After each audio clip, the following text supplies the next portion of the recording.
What is the short trip and the long pull? Have you any idea?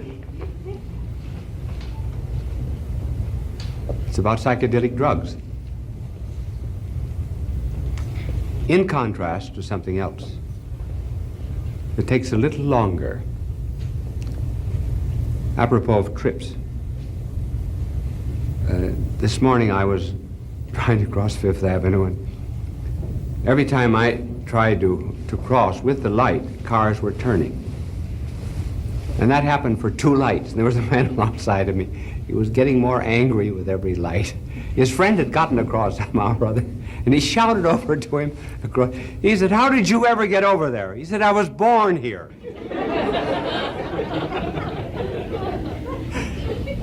You remember Fred Allen's story?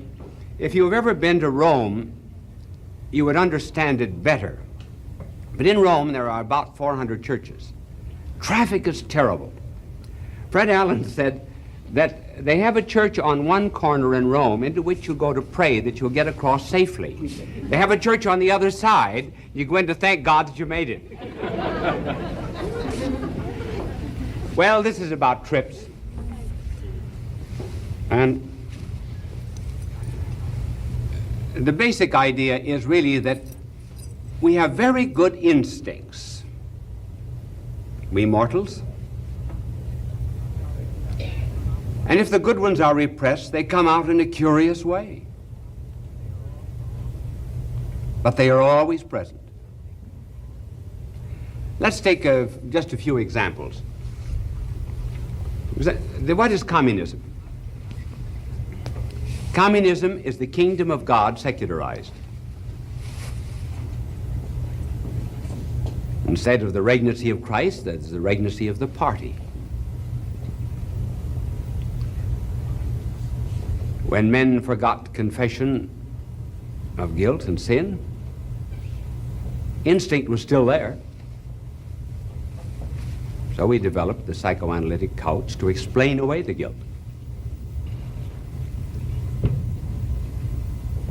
Then the Trinity, this circumcision of life and truth and love. When men lost that concept of God, we still had to have the Trinity. And do you know what the first atomic bomb was called that was exploded at Los Alamos? Operation Trinity. Energy, mass, velocity. I might go on giving other examples, but suffice now to say that what are the alienated youth seeking for but mysticism? And they're trying to arrive at the ultimate, at some peace, some contact with perfect goodness and love by other means than those that are rational. So I'm going to show you the difference now between the use of psychedelic drugs and mysticism. They're somewhat the same. Same in the broad sense that mysticism is the search for God, and psychedelic is a drug as a way of escaping the earthly. Here is the first difference between the two.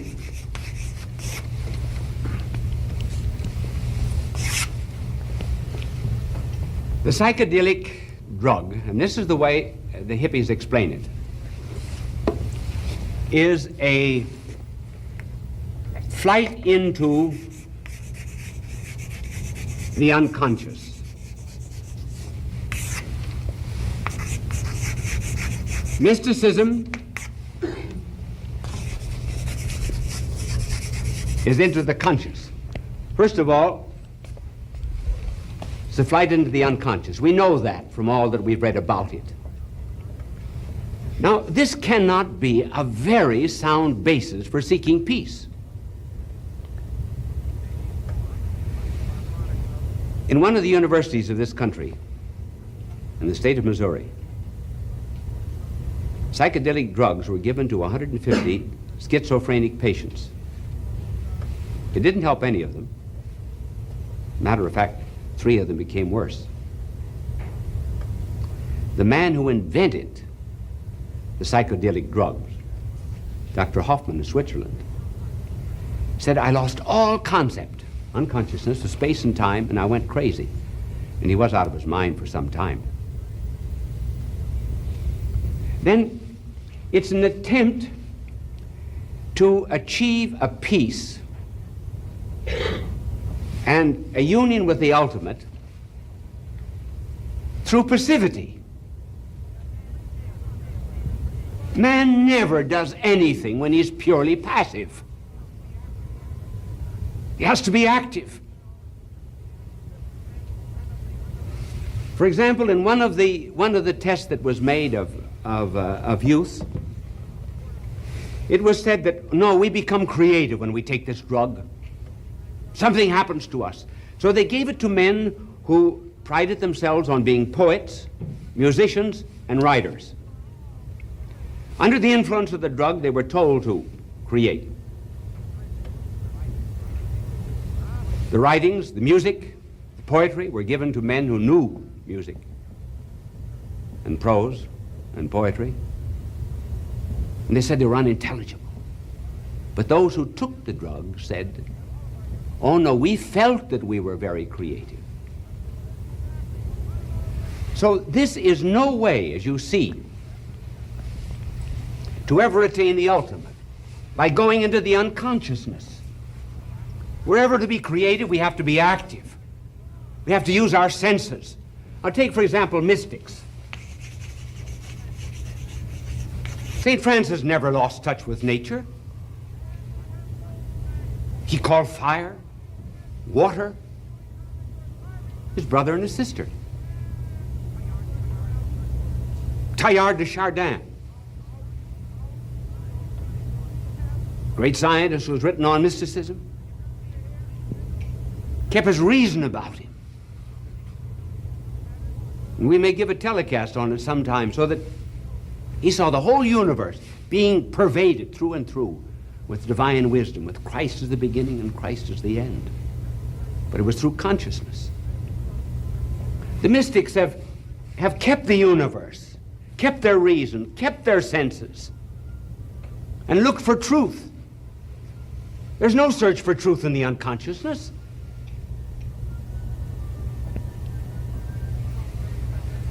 The mystic knows very well that in order to seek truth, he has to be conscious. He knows that if he's ever to draw a real giraffe, he has to give it a long neck. If he's ever to draw a triangle, he has to give it 3 sides. It's the truth that makes you free. And he seeks his mysticism consciously along the lines of truth. And the universe for him is something he stays with, doesn't get away from it by being drugged. So that to the saint, the universe is a kind of scaffolding up through which souls climb to the kingdom of God. And when the last soul shall have climbed up there, then the scaffolding will be torn down, burnt with fervent fire, not because it's base, but simply because it has done its work. This is the real way to achieve peace and union with the ultimate. Now there's a second difference. I don't think we're going to use our angel this particular telecast, and he's very happy about it because he's mystical himself.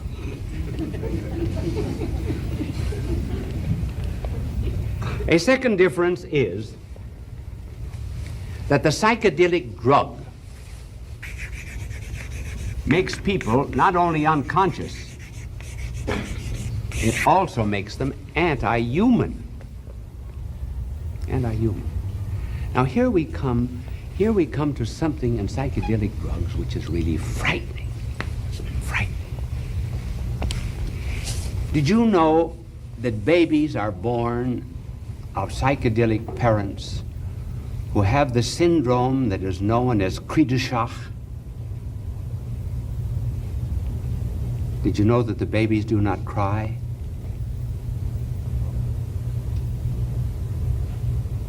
They have the cry of cats. Cats. Think of it. Is this the way to peace?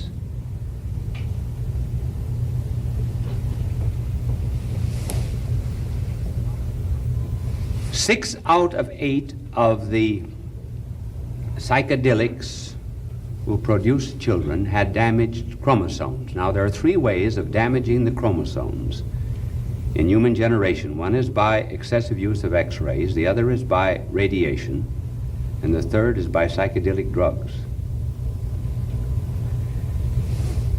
Psychedelic drugs were given to rats. The rats produced a progeny that was so horrible that the scientists couldn't believe it, and they repeated the experiment, and they produced the same horrors.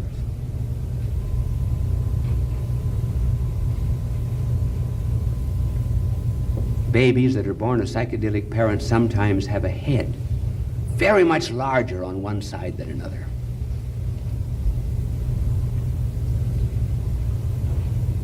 Is this the way to peace? Is this the way to happiness?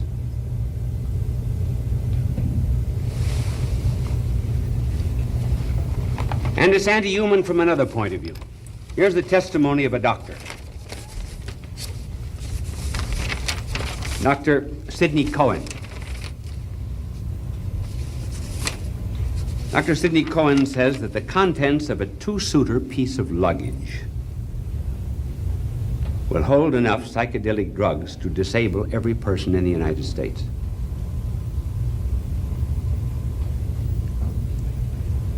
If it's used by the military,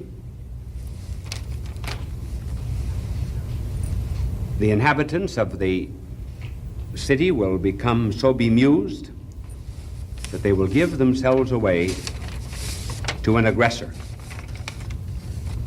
A saboteur could carry enough in an overcoat pocket to produce serious temporary effects on all the inhabitants of a megapolis if he could only distribute it equally.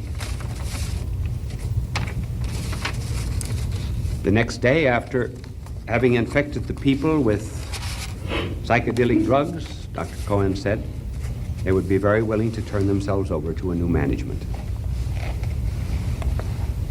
A girl here in New York, Christmas Eve party, took some DMT for the first time. Had to put her in a straitjacket. 6 months afterwards, every time she saw a camera, you thought it was an eye. It is a kind of an eye, isn't it? And her prognosis is not that she will ever become better.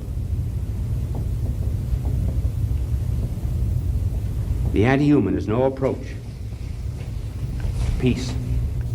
Now, what is the mystical approach? The mystical approach is ethical, not non-ethical, not driving people into the subconscious. Rather, it produces, the ethical produces in people a love of neighbor. And the more the mystics achieve desire, or rather achieve unity with this ultimate, the more kind they are to everyone else. There's no desire, for example, to destroy a next generation. Take, for example, the Indian mystic, Dr. Singh.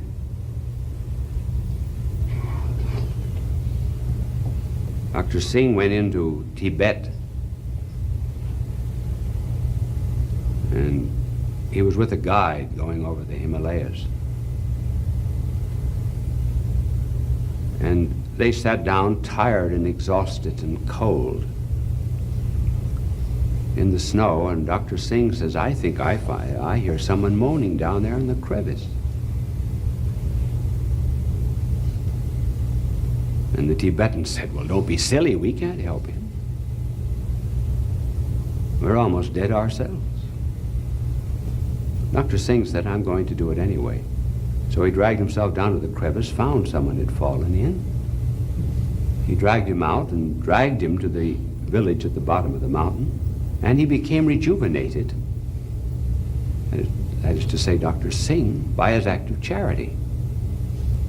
He had given himself for neighbor. This was the way mysticism came out in him. Not neglecting the human, but by serving it. And what happened? When he came back, he found that his friend who was saving his life had lost it. He was frozen to death.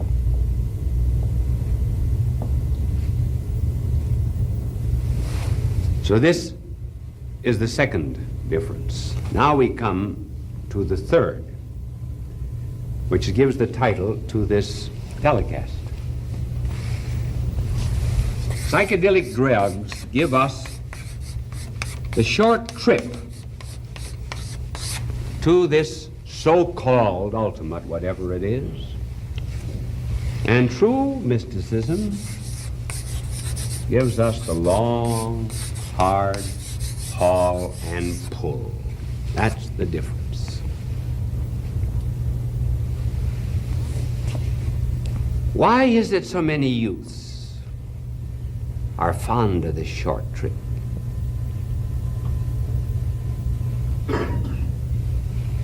We live in an instant age. So few are growing up. They're possessed of infantilism. What's infantilism? Infantilism is that peculiar psychological mood that all infants have because they will not tolerate any delay between their need and their satisfaction. When a baby wants to be fed, he wants to be fed now, right now. That's why fathers and mothers walk the floor at night. When some of these babies grow up, they want to be better. They want to achieve ultimate peace immediately. Everything today has to be instant. We got instant coffee. Take a roll age. You've been to a dinner and you've been stuffed and overstuffed eating. There's instant relief. Instant relief. You're ugly and husband notices the gray hair. Your neighbors are talking about it. A little bottle. A little bottle of Free-All. And instantly, oh, boys, the men are all running around you to dance. And it's all done instantaneously. Then the poor wife, the husband said, come on, dear, let's go to a dance. I can't go to a dance. I'm just dragged out. She's got exhausted blood.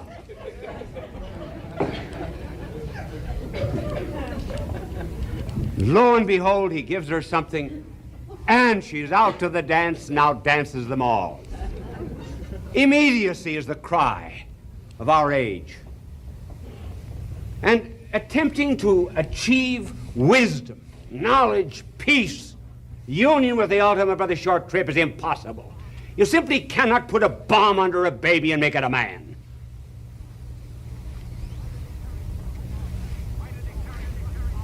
Why do they carry plucked flowers? Because they can't wait for them to grow. They don't know what it means to plant, to nourish, to prune.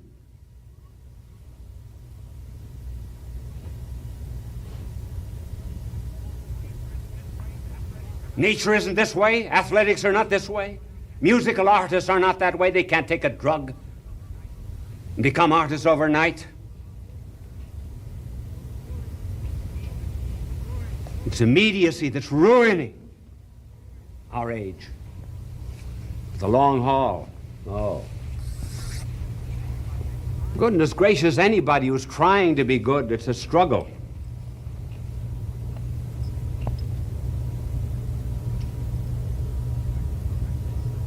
In fact, there's no such thing as always walking uphill.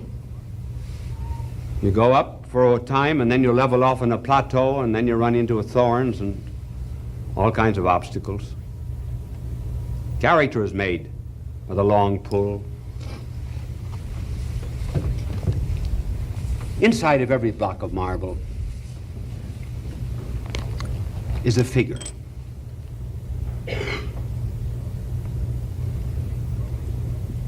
Great sculptors can draw that figure out. How does the sculptor do it? Well, he first of all, with his hammer and his chisel, knocks off great, huge blocks of marble, of egotism, things that spoil the form. And then the more gentle chips, and finally the brush of a hand. Drawing out a figure so perfect, for example, that Michelangelo, when he created his Moses, looked at it. To him it was so satisfying that he struck the base of the statue of Moses and said, "Speak!"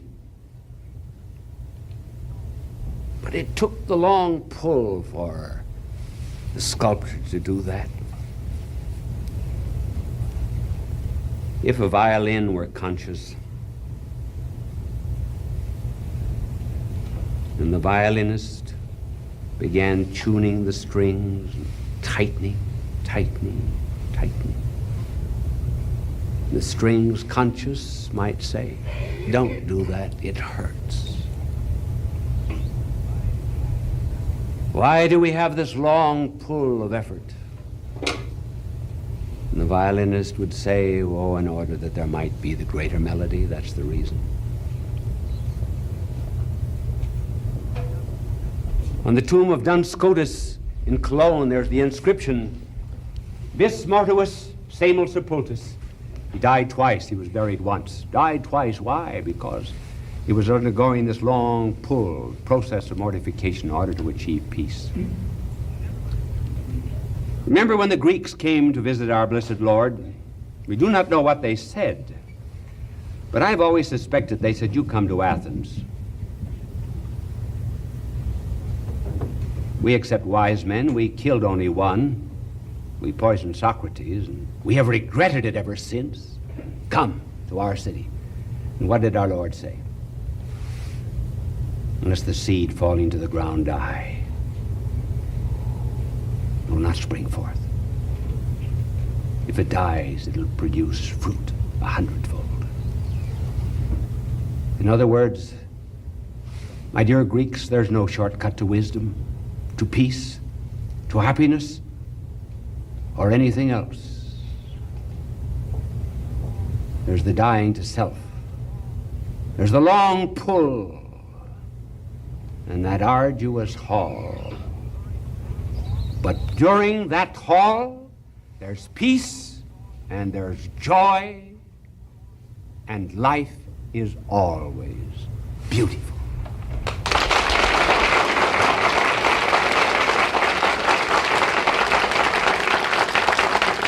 Bishop Sheen will return in a moment. Fulton.j.sheen is indeed a man for all seasons. He walked a paced beat, allowing us to glimpse his nature and ponder its worth and to enjoy its presence. Bishop Sheen authored over 90 books. He broadcast countless radio and television programs and ministered in many parts of the world to people of every belief. As he said many times, it is not a unity of religion we plead for, but a unity of religious people. We may not be able to meet in the same pew, but we can meet on our knees. My previous appearance was the long pull. This is the short trip. Bye. God love you. Abraham Lincoln. One day the President and Mrs. Lincoln went out for a ride. It was a spring afternoon. They turned into New Jersey Avenue from the White House. And as they did, Mrs. Lincoln said to him, She said, "You almost startle me with your cheerfulness." He said, "Mary, this is the happiest day of my life."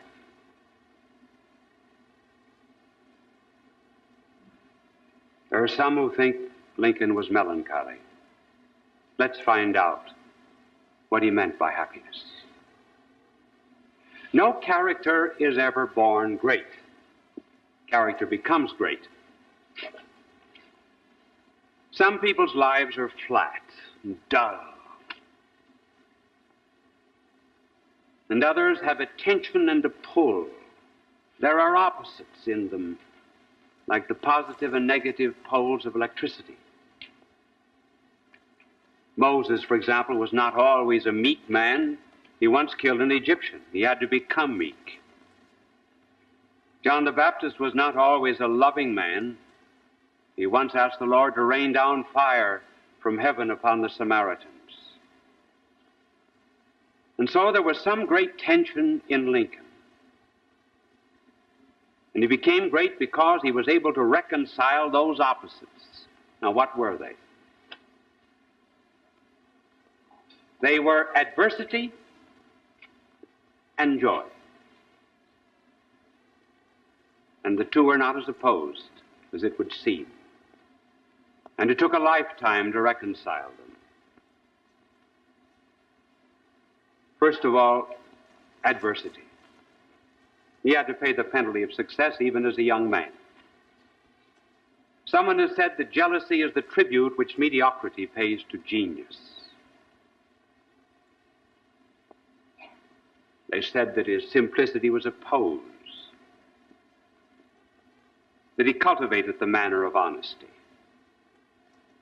but that he really was not. He was slandered, for example, by his political opponent Cartwright, who called him an atheist, which he was not. And Lincoln asked his friends, he said, "Do not answer a charge." As silly as that.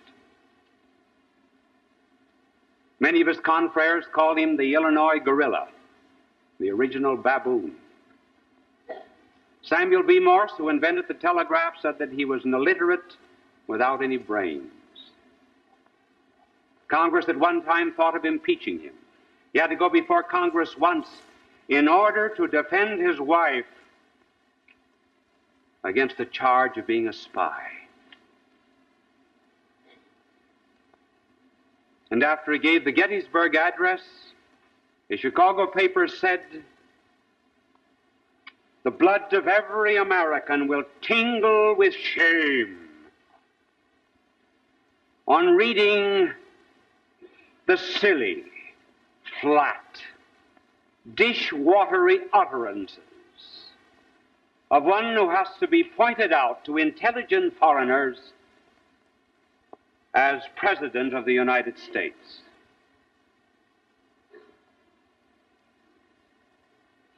And then there were other adversities besides slander, great sorrow. When he was a young man, he fell in love with Anne Rutledge. She was only 18. She was in love, at least for a time, with a young man from the East who failed to correspond. Then Lincoln met her. She was beautiful as fresh as springtime. He asked her to marry him. They were engaged. She was taken ill, seriously. Lincoln was the only one that was allowed at her bedside. When she died, Lincoln said, "I cannot bear the thought of rain falling on her." And he used to go out and walk through the woods near the grave,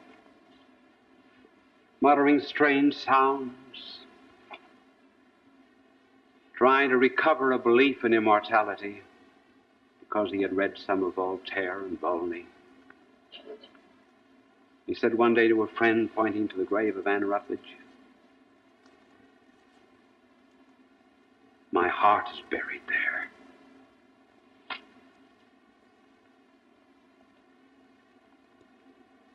And yet, with all of that adversity, on the other side, there was something else. There was a joy. A superficial joy and a profound joy. Now, when we speak of joy, let it be understood that joy is not the same as pleasure. Pleasure belongs to the body, joy belongs to the mind. Pleasure changes with circumstances. For example, we are enjoying ourselves in one place or one condition and not in another. Joy, however, is rather constant. Pleasure changes with the years. We do not have the same kind of pleasures when we're old as when we're young. But joy remains always the same. Now, Lincoln had a joy, not a gaiety. It was superficial and profound. Superficial, first of all, and that manifested itself in a love of stories. I think that the incidents that he very often recounted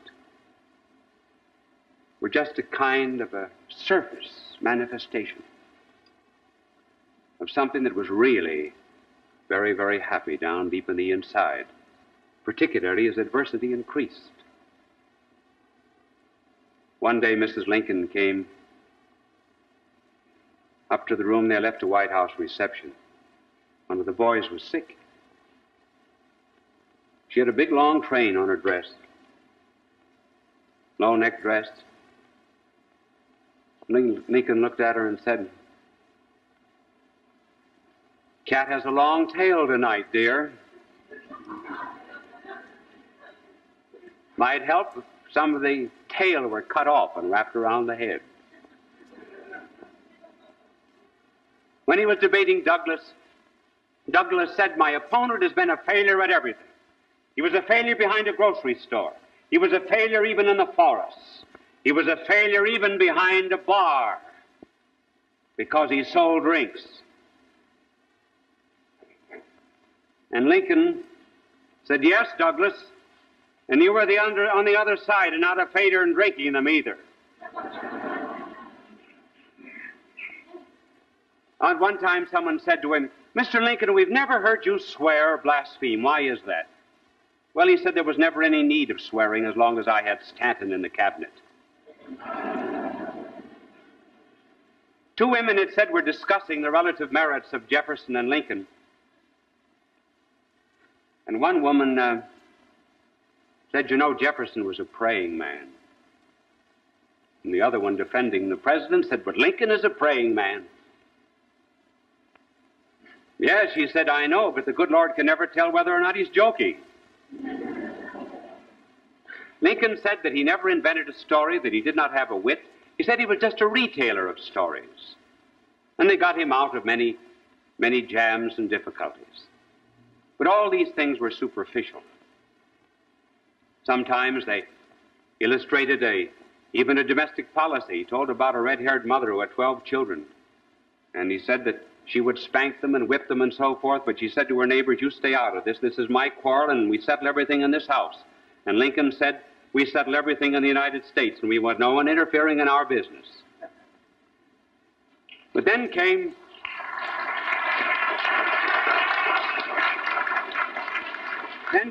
another kind of joy. It was the joy that comes from a good conscience, from honesty, humility, and above all, a great vocation. First of all, honest. Well, of course, everyone knows him. Honest Abe. The judges of the Supreme Court of Illinois said he never knew Lincoln to practice deception. On one occasion, his political opponent, or rather his opposing lawyer in a trial, said to the jury, "They call him Honest Abe. He's not honest. He's just clever. He wears a mask. He's an actor. Doesn't believe what he says. And Lincoln said, "You have known me for many years. Is that true?" And the lawyer bounded to his feet and said, "No, it's a lie. And I take it back." One day he said to a client, he said, "From the point of view of law, you have a case. From the point of view of equity and justice, you have none." He said, "You know, if I took your case and I went before a jury, my conscience couldn't be in it, and I would be saying to myself all the time that I was talking, 'Abraham Lincoln, you're a liar.'" And he said, "You know, I might even say it out loud."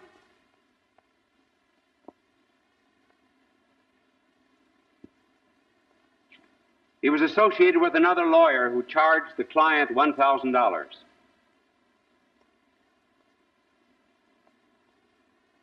And Lincoln said to the client, "You've been overcharged. I will charge you nothing." He would never take a case which his own conscience could not defend. And then, in addition to that deep-seated honesty, was a humility. Do you ever notice today how often people will say, contradict themselves, and say, "Well, I'm very proud, and I say it in all humility." I've heard dozens of people receiving awards say that. Lincoln would never accept an award or an honorary chairmanship or anything that did not have some work behind it. And as regards his own conscience and his own humility, say he never cared where he slept, put down in the basement, put up in the garret. He hardly ever knew what he ate. When it was first proposed to him that he become candidate for president, he said, "I'm not worthy to be a president of the United States." Had to be prevailed upon. He said his education was defective. One day a lawyer quoted Latin and said, "You understand what that means, Mr. Lincoln?" He said, "If you're talking Latin, you'll have to ask someone else." Lincoln used to chop his own wood, and even in the White House. Shined his own shoes. And someone saw him one day shining his shoes in the White House, and he said, "Mr. President..."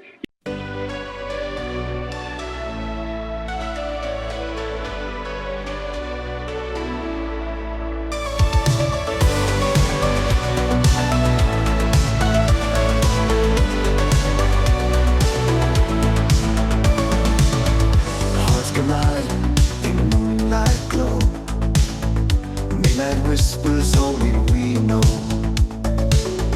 You and me in shadows deep. Promises our hearts will keep. Neon lights and city dreams. Dancing lights and silent screams. Holding tight, not letting go. In the night our love will show. Echoes of love, loud and clear. In my heart, you're always near. Feel the beat of our desire. Burning love like endless fire.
find our way.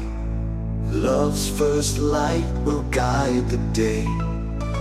Through the night, we found our truth. In the dawn, our love's relentless youth. Echoes of love, loud and